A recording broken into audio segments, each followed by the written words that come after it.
I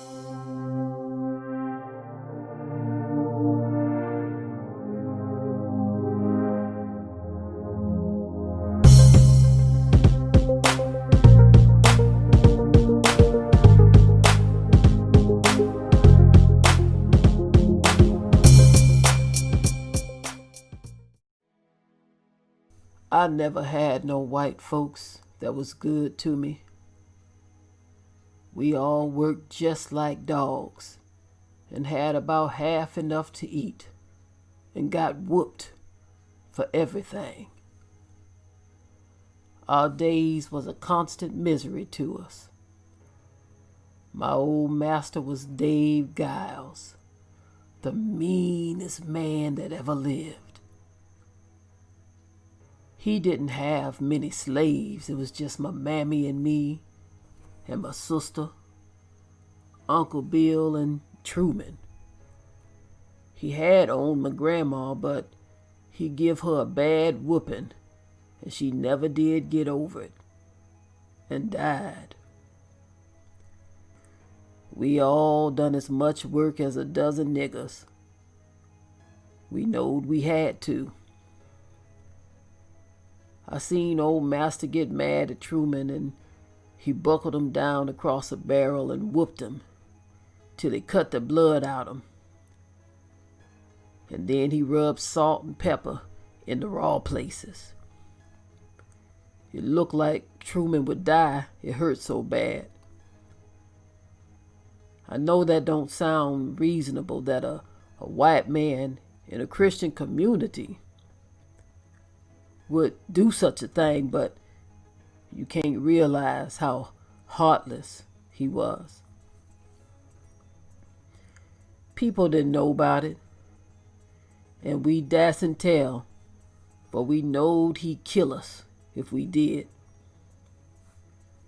You must remember he owned us, body and soul, and there wasn't anything we could do about it. Old mistress and her 3 girls was mean to us too. One time me and my sister was spinning, and old mistress went to the well house and she found a chicken snake and killed it.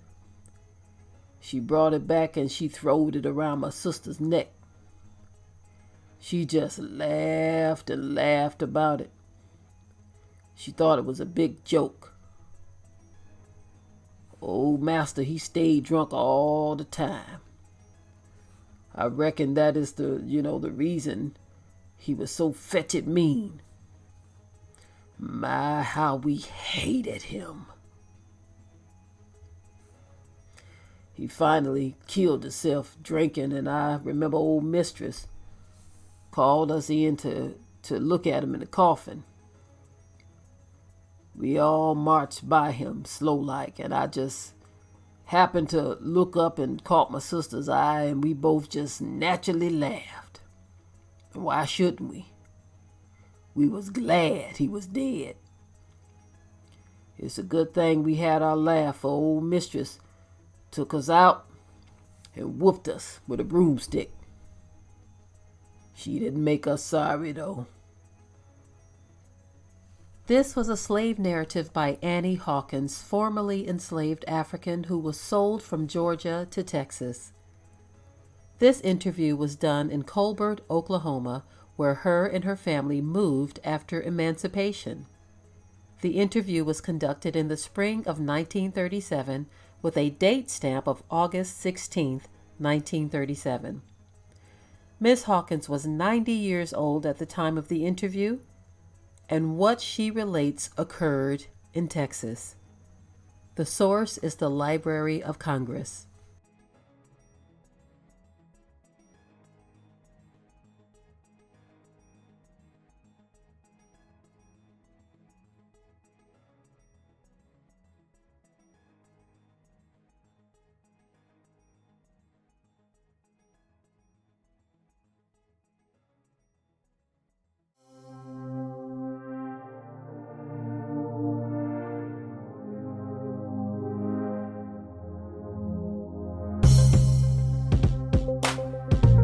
Be sure to ring the bell to be notified of new uploads on this channel, and also comment, share, like, and subscribe.